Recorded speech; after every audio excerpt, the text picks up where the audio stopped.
existence. Hello, everyone, and welcome to the Radiant Black Podcast, baby. Today's episode, we're going to talk about Excel, our favorite new character, baby. I'm joined by my friends, baby. Is that enough times? I think it's enough times. Charlie, Ali, and Matt, how is everyone doing today? Really good. I mean, this book is making an impact on you. You have these new characters. I'm interested to see where this goes. But yeah, I'm always excited to talk. We got a big podcast today. I'll let you talk about what the itinerary is, but I'm excited to be here with a great crew as always. Yeah, for sure.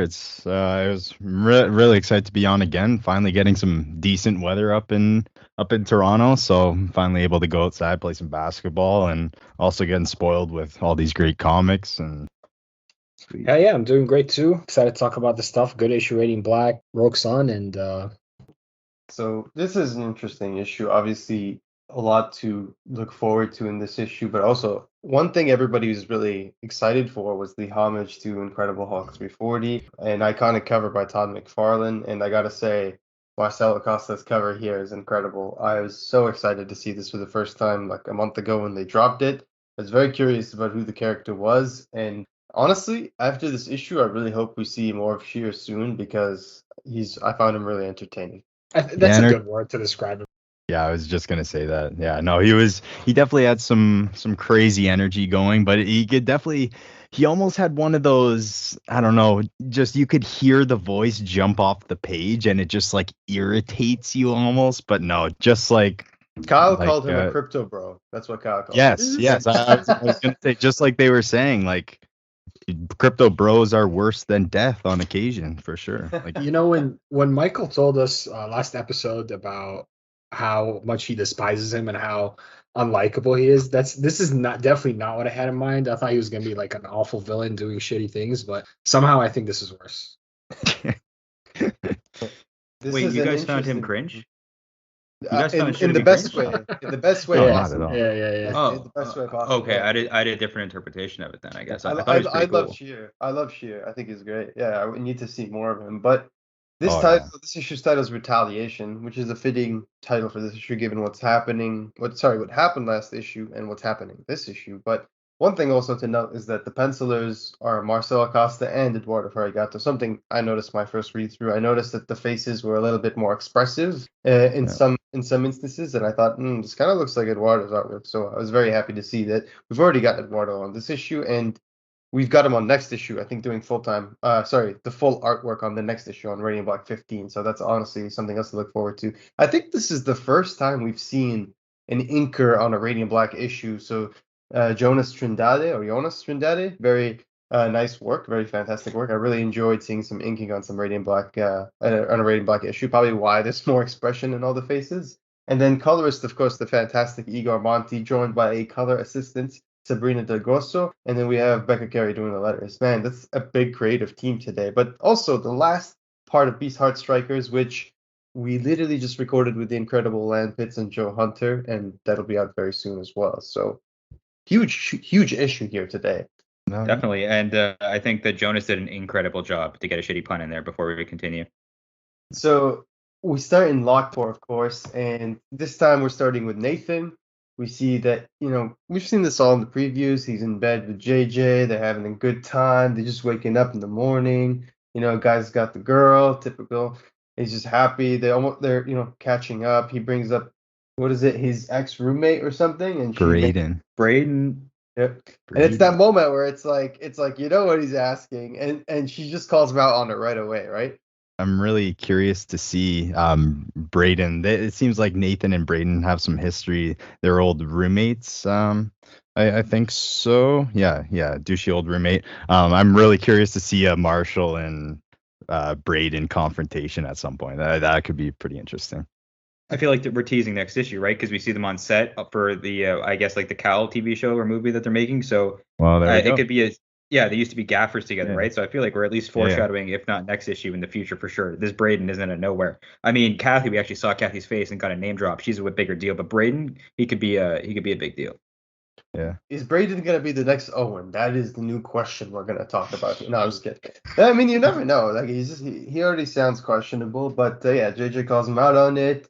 He has water already on a timer, which is very sexy apparently. And we're getting caught up on last issue's events where we find out, and we already knew this last last time, but just to confirm it, we find out that Axel? Yes, Axel didn't actually end up getting killed, so Marshall didn't go full dark, but he did, beat his ass. He bitch slapped him almost, and I love that. That's the first thing that was brought. I think Lion brought up when we were when we were discussing Radio Black 14. It was like that radiant bitch slap, which I love. So, or I think was it Kyle brought it up? I don't know. Someone brought it up somewhere. So I love that. And that was awesome. So Excel's not dead. We're kind of getting we're getting the aftermath of what happened, and it's pretty intense. Like we got to put myself in Nathan's shoes here. You're just having a wonderful morning. You're waking up after an amazing day with your partner, and now you see all this news, and it's like your best friend out there doing all this stuff. He's kind of shook, it seems. No, for sure. Especially that their relationship is kind of weird right now too, right? And then he has to hear about the shit from Twitter, watching it on the news, and I feel like on some level Nathan feels a little bit responsible too, because he got it first, and he also is not there for Marshall, so we kind of see that expanded upon later on in the issue as well. Yeah, for sure. Real quick, it seems like Brush and Uncle Pete's are doing good, trending up there. Rip Uncle Pete's. That's a little more sad, but Brush is definitely trending up there. I like to see it. Yeah.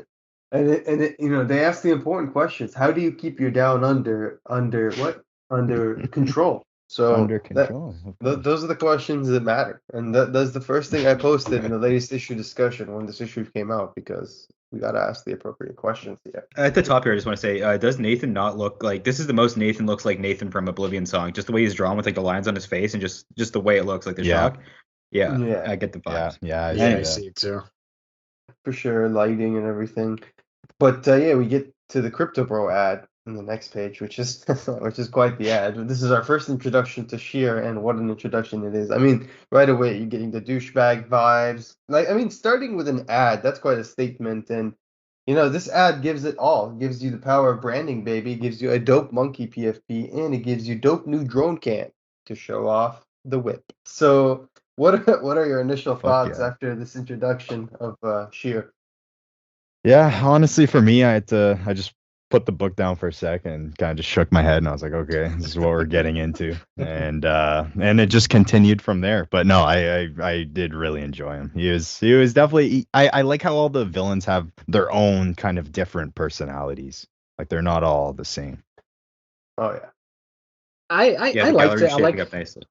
Yeah, definitely. But I liked how he was introduced. Like, it definitely felt like a real Crypto Bro ad you would see on Twitter or Instagram or whatever. And that's one of the things I like about this book, like Radiant Black in general, is that it connects or relates to real life and current events all the time, right? We see this shit happen. Even on Twitter baby. Before we see. He says it. Branding, baby. Even when Nathan has his phone, he is superhero Erdal, so. Oh my shit god! Pops up all the time, yeah. Yeah, that was ridiculous. I mean, props to Kyle. It's a mouthful, though. So yeah, I mean, it's interesting because he's got this like whole setup, and I once again I want to praise the inker here who did an amazing job. Jonas Trindade, like fantastic inking. There's a lot of details, but the colors are glorious. I mean, truly, like Igor Monti, take a bow, sir, because this issue, you recognize it right away. And we talked about this before on the Discord with others, where even in panels where you honestly don't even need to put that much flash, where you don't need to put that much, just to make it look extra, but he does. He puts that extra, like on that panel where he's swerving from the first person perspective on the bike, all the colors are just beautiful. Oh, yeah. And then you get the next one. He's the best in the game. Yeah, exactly, with the chromatic effect. Like, it's just beautiful. Man is killing it. And then the contrast between those very light colors to the darker colors at Sheer's actual headquarters with all the monitors. And I just want to admire the detail of the images on the monitors themselves. It's really cool to see just that, that reflection. It almost has like a Simone de Mayo effect. So like awesome stuff. Very cool layout, cool headquarters. I like the little touch there with the glowing keyboard. I like, I like when they're up to date on the pop culture, on the current trends and everything, and kids like their RGBs. That was cool. Interesting to see the other perspective, because we get the perspective at the beginning of the issue from Nathan's perspective, and now we're getting from Marshall's perspective, where he's almost like Nathan's kind of horrified with everything that's being said on the media about Radiant Black, whereas Marshall's beginning to feel positive about it. Like he's almost proud. Yeah, for sure. I'm thinking I was curious to see if we were gonna see Marshall kind of like back in that black suit this issue. I think he's kind of thrown it underneath maybe, or I'm really curious what happened to that. But it kind of seems like he's a little more in the dumps than normal. He definitely had a little bit of attitude for. It might just be when he powers up. It might not just be like with the symbiote when it's on all the time for a bit. Yeah, I think it might be like maybe like Super Saiyan 2 kind of. Yeah, I think it has to do with his emotions as well. Some other people. Yeah, like, that's why I didn't understand. Like trigger them when he's triggered. I guess. Yeah. So like maybe someone has to piss him off, so like he'll get the power ups. I want to see like one thing someone mentioned earlier, and this is a bit of a sidetrack, but I guess it's also relevant. Someone was asking Cherish, of course, whether we've seen, Satomi's cloak mode basically, and she basically told us to stay tuned. So I'm very excited to see what Satomi can do with her next power up. Yeah. But yeah, it's interesting to see that like the reception is all over the place. Like we're reading, it's like someone saying about time someone in Chicago had the spine to stand up to thugs, and then say this other guy's like to celebrate someone's violently assaulted defensive person like that, and someone's like defending him, was saying, well, yeah, but he didn't kill him, right? And like this person tore down a South Side staple. So it's almost like people are kind of beginning to warm up to Radiant Black as this like Chicago hero, as this like Lockport hero almost. So it's very interesting to see. Even like in this case, they're making jokes with like, but Alderman, you're a progressive, and it's like this is Uncle Pete's we're talking about, for God's sake. Like Uncle Pete's is something that's enjoyed by all the locals. Best pizza in the world. Exactly. We've all lost a restaurant and changed our whole belief system. It happens. It really does, honestly. Like when we lost the Hooters here in Nova Scotia. Lost White Castle. Oh boy. Like right? Like there's a whole debate about it. Like, come on, man. Well, you got entire movies made about this kind of stuff. So I just want to say they called it a pimp smack. They said the way he absolutely pimp smacked. Pimp smack, exactly. Yeah. So even in the comic they talked. Kyle knows, man. Kyle knows he did that deliberately. I love how we're all harkening back to these things because it's so funny. But yeah. And right as we just said, there's a contrast between him smiling at the TV and then Nathan being horrified, and then just in the next page you get it again. You get it where it's like, I just want to say real quick, that knock gave me like anxiety. That felt like a aggressive knock, like I'm angry knock, You felt those bangs. Yeah. Yeah. It's awkward because, we saw last issue there's been this tension all this time between the two. Every time he tried to talk to, every time one of them tried to talk to the other, but mostly Marshall trying to approach Nathan, it just wasn't the right time. And of course, Marshall's been understanding of that because Nathan's been stuck in existence, dealing with all kinds of bullshit of his own, right? Basically dying, going through all kinds of crises. So it's not like Marshall's being an asshole or anything. He totally understands, which is why he's been giving him the necessary space. But I think Marshall's smart here. I think he made a statement, right? He did something with his actions and allowed his actions to speak. Yeah. Reading through this, that's interesting. Going through that the second, like reading through this again, or just glancing over it, I had it in my head that the dark suit was chewing away and making him a little more upset. But like thinking about it now, I totally believe it's very justified in a way why he feels this way. Oh yeah. And it's weird because in one of those situations where I guess you guys can expand on this more, Ali or Matt, but it's like none of them are really the bad guy. Like, of course, like Marshall's kind of teetering on the gray area a little bit there because he's a bit explosive, erratic, right? But like, I don't think either of them have really embraced like being bad yet. I think they're both kind of looking out for each other in their own way, and that might not be what needs to be happening, but it is what is happening.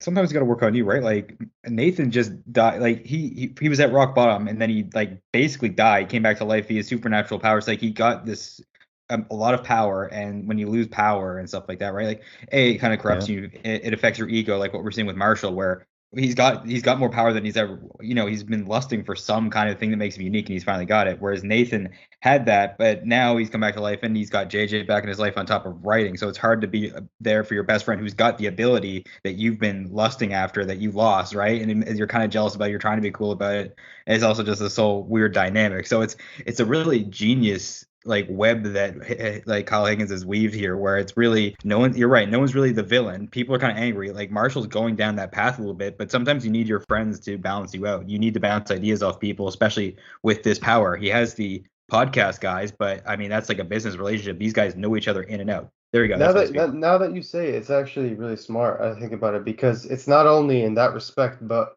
normally the person that would be there to help them through that phase, like you just said, like they need each other. But Nathan's almost replaced Marshall with JJ, whereas like Marshall kind of sees that dynamic and he sees that like you said, like I've gained these powers and I'm badass, but like even though I have these powers, I still don't have my best friend who's back now. But he's with this girl. You know what I mean? And he's jealous. It makes it even worse. He's got a good family too. Yeah, and he doesn't have anyone. He doesn't have a partner. He doesn't have he doesn't have family. He's pissed. He's got the dog. He has the dog. Wait, did he ever get his dog back, or did he got it back from the mom? Yeah, he got him back. Just dropped it off. Yeah, it cost too much money. Cost too much money. Right. But I think it makes the relationship even worse that, at least from Marshall's side, he had to go through all the shit, spending, how long was it, 6 weeks in existence, at least like in real lifetime. And he comes back, and then he loses Nathan again. Yep. And he's still got the radiant going after him. Don't forget, the radiant's still taunting him, whatever. So, it could be like a Bilbo Baggins situation with Frodo, really. Yeah. Also, I think when they sit down and have the time to talk, they'll be able to, because they've been so distracted and it's been such a rush. He came back from his existence. They haven't really had the chance to talk. They've been putting it off, but I think they'll it's definitely overdue. It's like imagine that you work somewhere and then like you were gone and then you come back to see your friend is in the position you used to work in. You know what I mean? Like you don't It's like that's weird. It's just like, and then he's just like, and it's not like just necessarily a job, but these are like superpowers too. So it's like a job and it's like responsibility and it's like all these kind of things. But it's weird because Nathan's telling him, like, okay, what happened? Like, did you kill this guy? And he's like, nah, bro. Like, it's even worse. There's crypto bros. And he shows him, first of all, gotta applaud the Radiant Black team here for this amazing symbol. I love symbolism. I love when comics introduce cool symbols or mess with existing symbols or just do shit like this. I think it's awesome. I love the Punisher looking Radiant Black logo because it just looks like, I imagine if Punisher ever wanted to like send Radiant Black a signal, it'd be like that. Like, I just love the whole skull thing. I love it. The NFT, of course. I don't support NFTs. I don't like NFTs personally, but I think this whole idea in the comic is a cool like taunt from Sheer. So props to the team for that. And then the next page, you get this awesome spread with Sheer just like literally jumping in the air, like using what looks like drone cams to record him. Yeah, it's like what's the name of the Mysterio? That's the Mysterio thing, no? He has like those cams floating around, recording everything. Yeah. So this guy's like really smart and he's resourceful apparently. Yeah, he definitely has some cool technology. I'm going to be curious to see. Actually, we didn't really see the extent of his hand. He didn't really get a chance to show off his hand-to-hand skills, but we might be able to get a chance to see that later on. He was very close to being, as they say, pimp smacked as well. The reason Radiant Black is like quickly climbing to be like my favorite superhero is when he goes, little advice douchebag, just the first time he sees somebody. Like, it's amazing. Calling someone just a douchebag, like straight up, like that's what we do. I love how this universe, like, we don't need the Marvel candy coat where you're making your own universe. Not saying that that's not important and amazing in its own way, but we can be realistic. Like, this is how people would talk, like to the point where it's like this dialogue, like it flows, right? It flows like a river. Like, this is how people talk. Like, it is. Telling TikTokers to go kill themselves. I'm like, it's not like I'm reading a book. It's like I'm hearing something my friend would say. It's really well done. Yeah, 100%. And like, what did you guys think of this next page where, like, the lights just start shining and he just gets fucking smacked by Radiant Black? Like, I wasn't expecting this. I was expecting like some epic showdown, and this dude gets his ass handed to him. Like, there isn't even a fight here. You just like, look at his face when he takes the mask off. Like, this dude is beat. Man, I will say that's the one thing that I'm slightly disappointed by. In the grand scheme of things, I still love the issue, but I was definitely expecting a fight, especially with the iconic like cover homage. But I do want to point out, because he does appear to be at least resourceful or smart, but he didn't turn off his location. Like, that's the easiest thing you could do to cover up your tracks, right? Jeez. Yeah. He had a rough morning. Exactly, and that just shows you, like, maybe Marshall isn't the smartest, but he's at least resourceful in that sense. But also, this is definitely along the lines of the concerns people are showing for like Marshall specifically starting to kind of move towards the dark side, because it's kind of aggressive. Like a part of me is like, yeah, I totally understand Marshall, because you're trying to send a statement, you're trying to send these guys a message, basically, fuck off, like don't mess around in this city because Radiant Black is patrolling. But at the same time, it's like this was a bit extreme, like the the arm break, and he looks like he's enjoying it too. And he's like, grab, he's a bitch. Like you're saying catchphrases in front of it. It's something you had remorse for. No, he's doing the catchphrase and stuff like that. Like, come on. Does Marshall at this point know that they charged their attack off of him or other Radiants? Yes, I think so. Yeah, they must have found that out after Supermassive. I think they're like, okay, we're gonna over. Yeah. Oh yeah. You're right. He did know. That's massive. After Shift, because Shift takes place before this, because at this point they're already packing everything up after they teleported back to get the new charge from Radiant Black. Do you know what I'm saying? Yeah. So he the found Shift out, story happened like a few issues ago in continuity. Yeah. Yep. So he found out from that point on. Yeah. So I think he knows. And then he did say it too in front of Girl Red and Rogue Sun not to shoot the guy because he's being charged. So he knows. Yeah. I love the crypto terrorist is a thing in universe now. The crypto terrorist. That's the perfect title for this year, guy. That's ridiculous.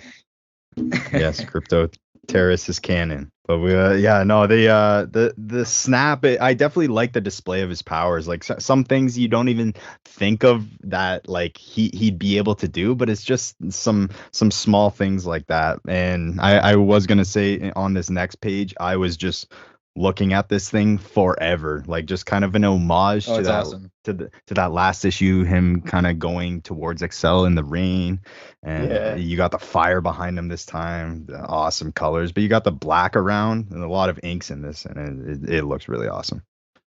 For sure, yeah. I mean, that snap was intense. So that's where I'm beginning to think, like he's going dark. Because it's one thing to jump Sheer, who left his data on and everything, but this dude is like jumping the whole crew together. He's just went for Shift. He's got the other guys. Like he's burning down the building and leaving them in it with just enough time for the fire department to get to them and the police. It's just like, that's kind of crazy. That's dark. That's dark. And we got Crypto Terrorist here, so Sheer, and he's guessing that the guy is not dead because his name is Shift, but Marshall tells him everybody's alive, and he's like, how else can I disappoint you? But he just lets him know, and this is where we begin to see that friction for real. Like there's some real friction here, despite him saving him, despite them trying to get back the mojo together and everything. It seems like this is the first time they really fundamentally disagree on something that really matters, and it's going to manifest into something bigger, because as we see, like, Nathan is a little bit defensive, and Marshall's just like, whatever, but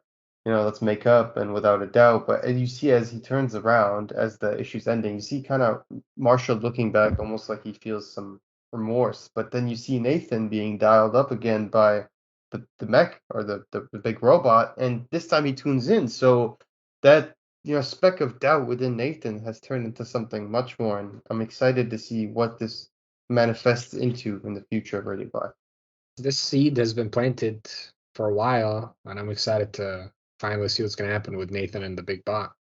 We saw in Supermassive, he looked at the future, right? We don't know right now if they see their own futures or not for sure. I don't know if that's actually ever been officially clarified. Might just be a Wendell thing, we don't know. Yeah. So, but he does see that spectrum, Radiant, Phantom, whatever being, right? And that could be Marshall. That could be Marshall turning into his future self, like an evil version of himself, or just himself in the future where he becomes evil, and then Nathan becomes Radiant Black or something. You know what I mean? That would be interesting, or vice versa. I don't know. With Radiant Black, everything's always on the table. You never know what's going to happen. It's unpredictable. It's awesome. I'm very excited. But we also got a little twist here in the next page, which is a little bit a cliffhanger. But we see that one of the drone cameras was actually salvaged from the wreckage, and that it's in the hands of the firemen, which I'm assuming it's going to get to the authorities. So is this the beginning of Marshall turning dark? Is this going to be? What are we going to see? I have one of two theories. I'm thinking either we're going to see a smear campaign by Sheer, where he's going to literally use this footage to make Radiant Black seem like a piece of shit to the media, because we all know how powerful YouTube and all that stuff is. And these crypto bros, they're dumb, but they understand social media. So maybe they're gonna use that to manipulate the public's the way they view Radiant Black to turn on him, because we've already seen Marshall very vulnerable to how the city feels about him. He's almost left several times, so that could be a way they go, or it could be like the Mysterio angle where they try to just frame him as being a murderer, and then it gets Nathan to go, "What the fuck are you doing, bro? Like, I need to take that away from you," and then we get back off. Like, I don't know. That's what I think so far. I agree with the smear campaign thing. I think it's gonna be a shot of him snapping one of the guys' like arms, both of them. And it's one thing to hear about injuries, and another thing but to see burning down the life. house and leaving them. And that too. I'm just saying it's one thing to hear about it, like on the news, someone explaining what happened, and a different thing to see it actually happen. Yeah. So I think right now the public may be on his side, but soon when the smear campaign starts, they're gonna start being like, this guy's a little sketchy. Exactly. Even the Circle Guy News can't help with this one. Like, really, this is a big deal. Yeah, especially since we just saw that this is the first time he's happy with the media's perspective on him, right? So that could be a big change, like next issue. Yeah, agreed. What's your other theory? And my other theory was just that Nathan would eventually want to take the Radiant back and fight him because he thinks he's wielding it irresponsibly. I think we're going in that path where they both have a power and we both see them face off with superpowers, which will be friggin' intense. So you take a storyline, we already like in 14 issues, their relationship is like, it's crazy the things they've gone through already, and like to actually see them physically fight is going to be amazing, and I can't wait because I feel like that's happening. Yeah, and I can't wait, like truly. And everybody's been raving about Wendell, and for good reason. Wendell's amazing. Like, Wendell's an awesome character. We're all excited here for more Radiant Yellow. But I just want to say, I can't believe some of the hype for Wendell recently, and I'm very excited to get more of Wendell in the future. I really feel like he's going to be just even more of it. We said he was an A-tier character, right, when we did the thing. I just feel like he's going to hit as easily once we see more of him. Definitely by next year, for sure. Yep. 100%. Totally agree. It's so crazy how this felt like a team-up book, right? Like it did, and like Higgins, famously, you have no idea what this book is, right? And it feels like forever since we've seen the other Radiants. I'm excited to get back to Wendell. Well, like 4 months, I guess, right? Remember, you have no idea what this book is. There's a big twist coming. 100%. You guys don't even know what it is yet. All right. So I think that's a good place to kill it for Radiant Black 14. Obviously, if you guys haven't read the letter section yet, we had some people from the podcast and the Discord being featured. My letter was featured, and it was answered in the most Michael fashion possible. So I thank you, Michael, for doing that. And then also James, who I believe is Theta Campanile, if I'm not mistaken, Campanile. So his letter was featured as well. Really cool to see. Can't wait. And if you're a fan, and I think I honestly might cave to this. If you're a fan, there's always Radiant Black merch. There's a shirt right now with the Radiant Black sheer NFT. I might honestly get that. God damn it. So I just want to say that sheer NFT is way better than any of the monkey ones I've seen. Oh yeah. 100%. I don't think it's a real NFT, by the way, but like obviously not. But like, yeah, because they hate NFTs. At least I know Michael hates NFTs, so like I don't think they'd ever do that. But I think it's funny for them to poke fun at it because crypto bros are hilarious. But moving on, Beast Heart Strikers was awesome. We've already covered that with the other guys in the interview, so I'm not going to talk about it here. But I just want to give them a shout out. If you haven't checked out Beast Heart Strikers, check it out. It's so awesome. Land Pitts and Joe Hunter and Frank Svetkovich are doing something amazing here. I highly recommend it to people who like tokusatsu or just fun comic books. All right, guys, let's move on to Rogue Sun 3. So first of all, I just want to say, Rogue Sun 3. I'm so thrilled with this comic book. Truly, like Ryan Parrott. This is the best issue so far. This is awesome. This is my favorite. Every issue just gets better. Like I got seriously. Oh my god! I'm so excited to talk about this. Ryan Parrott, Abel, Crystal Haller, and Becky Carey. You guys are killing it. This is an amazing comic book. I got logo design by Phonic Graphics, and obviously editing and designing by Michael Pasuto. One thing I just want to say before we dive into this issue is that I was looking at the issues earlier today, because someone asked questions about the release dates for Massiveverse books, which prompted me to do a little review. And I saw that of all the issues of Rogue Sun released so far, and we've had covers for 6, right? We have 3 out, we have covers for 6. For whatever reason, and I don't know if this is just pure coincidence, pure like just because it goes with the title, but Rogue Sun number 4, the title's pink. All the other issues, it's white title. Yeah. Yeah, and Michael's already told us that Rogue Sun 4 is a big issue. He said this. Kyle said this. He said it's a big issue with implications for the Massiverse. That's what he said. Last time we saw the pink text in the Massiverse was the existence issue, the Blacklight, which is a big deal. Exactly.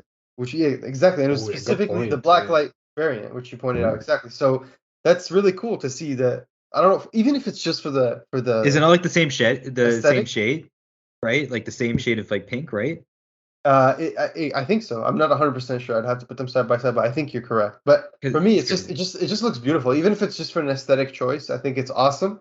Either way, keep an eye out for Rogue Sun 4. I can't wait, especially after the ending of this issue, which we'll talk about shortly. So we go in. We start right off with Ari, right? Ari and Dylan. So Dylan's in the car. She's giving him a ride because obviously last issue we saw when Dylan was riding his car, he got attacked by the wolf. What was it? Wolf thing? It's like wolf vampire or whatever. Wolf vampire thing. Yeah, the racist. Moon, baby. It was a racist too, wasn't it? Billy Blood Moon. Yeah. So that was awesome. A lot of things. Yeah, and so we see here that she's giving him a ride she's taking him to the store, obviously, and we're gonna see. This was such a cool place. We'll talk about that. I was surprised. I was like, why are they going to the jewelry store, like this old weird place? And oh my god, this is one of the coolest things I've seen in a comic in a minute. So obviously we get to the jewel store. Was it Dolly's Jewels, or I think it's called the Dottie's Jewels. It's called the Crystal Menagerie, right? Also known as the Crystal Menagerie. So they're taking the racist werewolf here, the werewolf vampire, and she's asking why. He's asking her why are we coming to a jewelry store? And she's just like, come on, come, just follow me. And that's where we meet Dottie for the first time. Gotta say, I love Dottie. She's super badass so far. I really hope we see more of her in the future because I like what we've seen so far. I like the sass she gives Dylan. Like she doesn't even give a shit that he's a rogue son. Like who cares?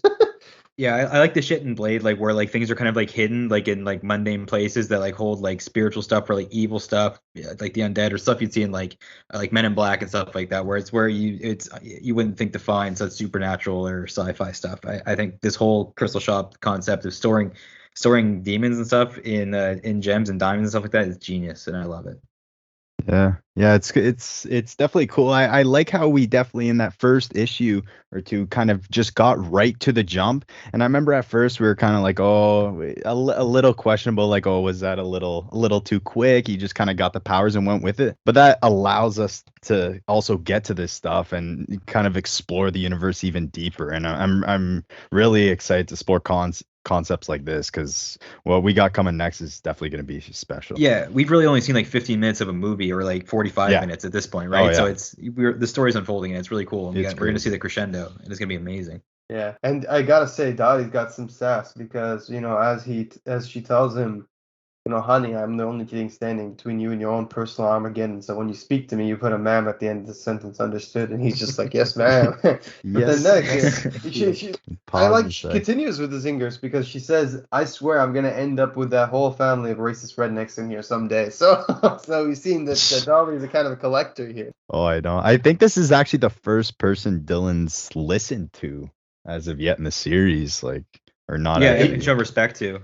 I mean, not really like that. Yeah, not reluctantly. That's true. He does listen to his dad when he's losing the vampire fight. Yeah, but this is the first time he actually willingly I feel like he immediately understood the gravity of the situation when she said okay, you're in charge. She's a warden. She's a warden. She's literally a prison warden. No, literally, She literally I'm not fucking with a supernatural prison warden. Very Amanda Waller vibes a little bit. No, but and supernatural too. I get a lot of supernatural vibes from this, which I like. Yeah. It's almost like a Nick Fury Amanda Waller vibe. I don't know why. She has that very authoritative, firm figure. Yeah, I dig it. But very cool visual we see of the trapping within the diamond. That's so cool. I love that. I thought that was really awesome. I don't know. This comic is amazing, and I just gotta say, I don't know whose idea this was. Whether it was the writer, the artist, I don't know who, the editor, all of you. But the panel where she's taking the vampire into the diamond, and then the next panel goes black and white, almost to show you the effect. I love that. That's a nice so catch. Good. So good. A couple of panels lower too, when they kind of show you like kind of silhouettes of what's in each crystal. I wonder if we'll see some of these in the future. Like one of them looks like a phoenix. One of them looks like a mermaid, kind of. There's it's issue 7, Cameo City. We're in Beijing or in Tokyo right now, looking at the billboard.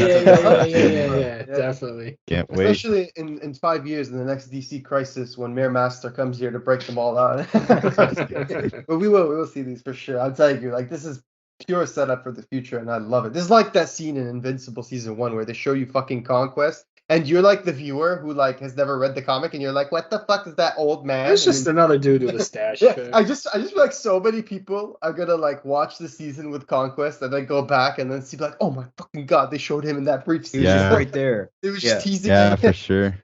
For sure. But it even gave me those Batman the animated series vibes a little, like just going through Arkham and seeing the rogues gallery like side to side. You know what I mean? Like, and any prison in comics is definitely, there's going to be a breakout, or there's going to be, who knows, if the whole store gets broken into and everyone gets unleashed, then that'd be an amazing event that I just spoiled and can't happen now, but whatever.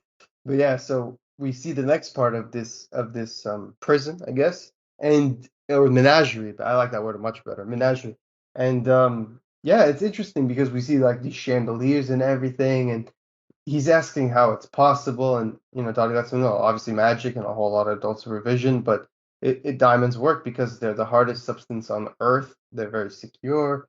So yeah, and it's interesting because we see both of them studying this area, which will make sense later on. But they're both very curious about this whole setup, particularly Ori, who seems to be fascinated by the whole thing and is very curious. I kind of want to say a spoiler, but I'm assuming if you're listening to this, you've read the issue. The last two panels before they leave her store, when Ori says Dottie's been the warden like her mother before her, all the crystals are blue except the one pink one. And then in the next panel, you see her put her arm behind her back. And I think that's a little tease or foreshadow to what happens later on. And next issue, pink crystal, pink title. We might get more Ori as well. We see her at the end of this issue too, I'm pretty sure, and she has like pink-ish powers. So I'm pretty sure this is when it happened. This is when she plucked that crystal out. It could be her backstory. Monica. Yeah. Interesting. Good catch. And really good. Yeah, that's very, very interesting. I was very shocked with that reveal. I'm not gonna lie, but moving on. So yeah, we see Dylan's immediate reaction upon leaving is, well, Dottie's just a fountain of rainbows and sunshine. So yeah, he's on the comm talking to. Is he still? It sounds like he's still talking to Ori. So he lands in the warehouse where. I think he's talking to his dad actually. Oh, okay. The red outline with the bubbles. You're right. Yeah, you're right. He's talking to his dad, and he lands in the warehouse where Marcus died, and they're investigating the whole thing. And that's where he freaks out for a second because he thinks he sees the villain, but it's just a projection. And I thought, holy shit! Like, not only can Rogue Sun do all this other stuff, but it has like almost projection powers. That's so cool. Like. You could like CSI, Rogue Sun. They got their own danger room in there, and they can practice in. You could have your own Tupac concert and everything. Exactly. Oh yeah. Just get yourself the Rogue Sun crystal. You're good. But that's interesting because he's trying to have a dialogue with his dad and get to know more, and it kind of does get to know more because this is where he begins to reveal to him potential suspects, and it's interesting because the first suspect is Brock, which. Is this world's Damien, basically, where he just tells him, yeah, I think Brock's the one who would have killed me the most because he really wanted to be Rogue's son. And that's interesting because obviously we've already talked about in the other issues how Brock is almost have this like frenemy rivalry with Dylan because he wanted to be Rogue's son so bad. He thought he was worthy. Brock thought he was worthy of the mantle. Sounds very familiar. But he doesn't think Dylan deserves it. And here we see that not only does he think that Brock is the first person to be a suspect, but also he gave it to Dylan. He gave the Rogue Sun crystal to Dylan because he didn't know him, which is kind of shitty, to be honest. Like, it makes Dylan feel kind of worthless. And what kind of person is he? Like, you don't know what kind of person you're giving the crystal to if you don't know him. He could be, he could be a bully. He could be even worse. You don't know. He could be like a serial killer throwing like cats into a fire or something. You don't know. Anyway. Yeah. What wasn't his reason? He didn't want to put his children in danger, kind of thing. Like he definitely said that. Yeah. So he's not a completely heartless bastard. He's just he's just a bastard. just mostly. Just a bastard. Yeah. But it's interesting because he's telling him about this moment where, you know, Brock says he made a mistake, and you know, despite like no matter what he does, he can't fix that mistake, and then Marcus, you know, has a dad moment, or the best attempt at a dad moment, where he tells him just spend every day trying to make up for it. And that's kind of projection, I feel like, because we're kind of seeing a little bit of at least Marcus's origin there. Like maybe that's his reasoning for why he's Rogue's son. He spends every day trying to atone or make up for something that he messed up for in his life. I don't know. I thought that was interesting characterization there. But he leaves, and that's the context. So we go back to their house, and we're investigating Brock's whereabouts, and we see this was very Damien. This is super Damien. I don't give a fuck what anyone says. He opens a drawer and he sees just wads of cash, like straight up rolled up hundreds. Like what? I mean, they are super rich too. Bro, this kid's definitely a psychopath. Look how fucking neatly folded his like suit jackets are. What the fuck, man? Like who wears that shit at that age? You would think did they have a maid, or they had that one Alfred person? Maybe they gave him a hand. But, yeah, that's true. No, that's definitely weird. Maybe, but now that you mention, I don't think I've seen him or we've seen him without a suit on so far. Yeah, dude, he's a weird kid.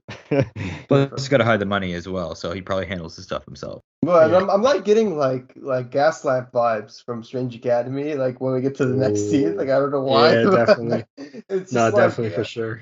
It's in both Louisiana in a swamp. Yeah, swamp and shit, and it's just creepy and dark. And this is a supernatural book. Yeah, this was a fun scene. Yeah, and he just sneaks up on this like weird fucking creature looking thing, and it's carrying like a spine like staff, which I thought was really cool. It looks like a bird spine or something. I don't know, man. This is a cool creature. I just want to say, cool design. And yeah, this is some shady shit. That's the perfect definition for some shady shit. And this is where the whole deal starts to go south, because the guy feels threatened by the rogue son being there, and he was promised the boy would come alone, so he attacks the kid, and that's when Dylan just reacts impulsively, being a teenager, and that's when we see them fight for the first time. It's really interesting because this is a witch doctor apparently, and it's like body is what is it, like made up of all the different people at 8 or something like that. It's amazing, is what it is. I love this. This is one of my favorite villains in the whole. It's roadkill. His look depends on whatever roadkill he finds and adds to his body. That's cool. That's awesome. Genius. Genius. That's cool. If you look at his limbs, there's some elder rig bigger than the other. Right? Yes. He looks like the tree sentinels, the tree sentinel bosses you fight. Yeah, he looks like exactly. He looks like the first boss you fight in the Stormvale Castle. I forgot their name. That's Margit. Yeah. He looks more like Margit a little bit. Yeah, so it's like, first of all, I just want to praise again, I haven't said it enough. Abel's artwork on this series is incredible. I'm a big fan. I think one of the biggest successes to come out of Radiant Black, aside from the franchise or the comic itself, is the Masterverse. Obviously, is the for me the discovery of Marcelo Costa as an artist, because they said that prior to that he's mostly done coloring, but they just discovered that he's also a really good artist, and I just fell in love with Marcelo Costa's art. And for me, I feel the same way about Abel's artwork here. I just really love Abel's artwork. I want to see more of Abel's art. I want to see him do work at DC, at Marvel. I just think he's excellent. I love how this book feels like its own book. Like, yeah, it's a Massive-verse book, but it doesn't just feel like aesthetic. Yes, it has its own. You're reading Rogue Son every page. Yep, and it has the style, right? It's darker. It's darker than the bright-colored Radiant Black books. It's darker. It has this like supernatural dark hues to it. I love it. It's orangish and green. Yeah, different vibes and different themes too. Like it's definitely a really good experience going from one book to the other. Like it's very refreshing. I love it. No, it is the villain, and I love too, like even the difference in villains, like how this guy, like the that first punch he gives him when he first runs up to Teddy Trenchcoat. Is that kind of just trash talk? Is that what we're calling this guy? Teddy Trenchcoat. I don't know about that, but yeah, no, that kinetic punch with his eyeball kind of like falling out. Like I'm so excited to see like what Abel's gonna be doing with some of these villains, and just what else we're gonna see. Like, because this spine staff is just so cool. Yeah, just interesting. This whole encounter goes a very interesting direction because the person says that they never kill unless they have to, which I thought was also a cool approach to this character. So they leave and make sure that, but this time, he basically cuts the kid's supply off, telling him, "I'm gonna make sure no other, other dealers deal to you, so you're fucked." And Brock's pretty triggered here because first of all, he loses the mantle to this kid who's just some nobody, and then second, he messed up his drug deal. And then he just tells him, no, like, Death Sage isn't a drug, you idiot. It's a summoning herb.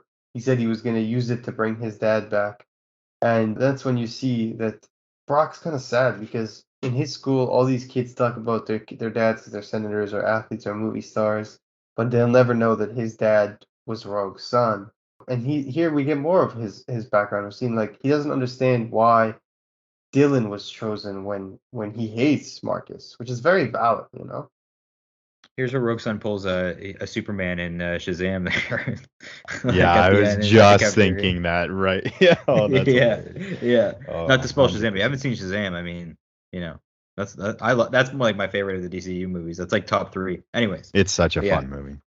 And you got the Ramones at the end, of course. There's never a bad superhero movie with the Ramones in the credits. You heard it here first. But yeah, no, I love this new villain. He's amazing, and I do get Swamp Thing vibes from him as well. With like Swamp Thing doesn't hate humans, but there is like the disconnect of like I'm not human, like whatever. He's made of like roadkill and stuff like that. Also, Frankenstein aesthetic, like there's a lot of great, like we talked with Land Pitts, like a lot of familiar ingredients, and like the dish turned out amazing as we have this like new like carcass creature, and I'm here for it. So yeah, like this is where we see an interesting moment, which I think is gonna be very dangerous down the line if because teenagers often say shit, and if this is one of those cases, I think this is gonna be potentially dangerous for Marcus or for Dylan because he says, "Look, man, I'm only holding on to this stupid stone until you're old enough, and then you gotta take it off my hands, okay?"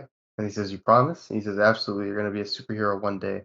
And then you get to deal with him yapping and you're all the time, and that's where Brock hugs him. So I think their relationship got a lot stronger there. But that's interesting because I feel like now there's going to be that expectation for Brock, right? That he's going to be Rogue's son one day, and that's going to change his entire approach to Dylan and how he talks to him and and I think long term, if Dylan, like we don't really know what the fuck is going on. So maybe Dylan decides that he wants to be Rogue's son, and that's going to cause a lot of friction and give us like a sort of, almost like a rival in Brock later on. So I think this is a very interesting page here that could have very, very big ramifications later down the line.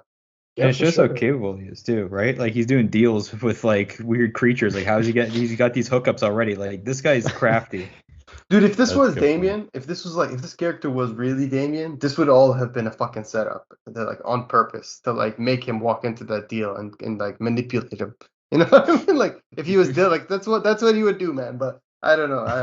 I prefer the more positive approach that you guys said. So yeah, we're going back to Dolly after that really cool emotional scene, and we see that Dolly's doing the rounds, checking on all the prisoners, but then she realizes one's missing. And, the pink one. Yeah, exactly. Pink one. Good call, Ellie. Yeah. So holy shit. She has a revelation at that moment because she realizes it was Ori. And now this changes everything because we see that Ori is indeed a villain. She put on her mask. And she's Hawk Girl. Yeah. I got a little bit of Court of Owls vibes. Yeah, it's like both. It's like Court of Owls and Hawk. Yeah, it's a good like both. Yeah. I just I don't know. I like the look, honestly. It's very cool. Yeah, it's very. I didn't expect a heel turn this early. This is crazy. No, yeah. I like that. Yeah, I even like the aesthetic on the purple and black words. That's cool too. I really like that. Oh so yeah. I'm assuming now she's the one who ordered the kill. Yes. On Marcus. Yeah. That's I think that's the running. Or at least that's what they're trying to imply. That's the predominant theory. Yes. Yeah. This is the current theory. So I can see it. It's interesting, but is that a play for the Sun Crystal? Like, is that what we're talking? Is this a play for the Sun Crystal? Is this like a grudge? What is this? Like that's. I mean, she definitely wanted the Sun Crystal too. She might not have been as vocal as Brock, but she definitely wants it as well. is Marcus not an asshole too? He's a shitty dad, right? So she can see why, we've heard nothing really good about him, right? Like, so there's a lot of, teenagers rebel all the time. This is a big way of rebelling for sure, getting your dad killed and trying to steal the superpowers. But if I think there's probably a reason, power corrupts, like I said earlier. So who knows? Yeah, sure. Yeah, that's true. And another awesome looking villain. Just wanted to say. Yeah, and then we get another teaser page at the end where we see someone's just running. And it looks like a creature, but it also looks like a human. I don't know. It just looks like a human for now, but it looks like it also could be like a werewolf or something. But he's just Speaking running. of Beast Boy, last issue, Radiant Black. Now we get a very Beast Boy looking dude here. Exactly. And he's just running. He opens a door in the middle of nowhere, very eerie, and you get this whole. I can't even describe how glorious this page is. You have to see it. This is some like Radiant Black existence shit right there. Yeah, I have I loved it. This is like the kind of shit I live for, and it's Hell's Existence or something. Like it's really cool. Tell me these guys aren't like other Rogue Sons too. You see, that's there could be more theory.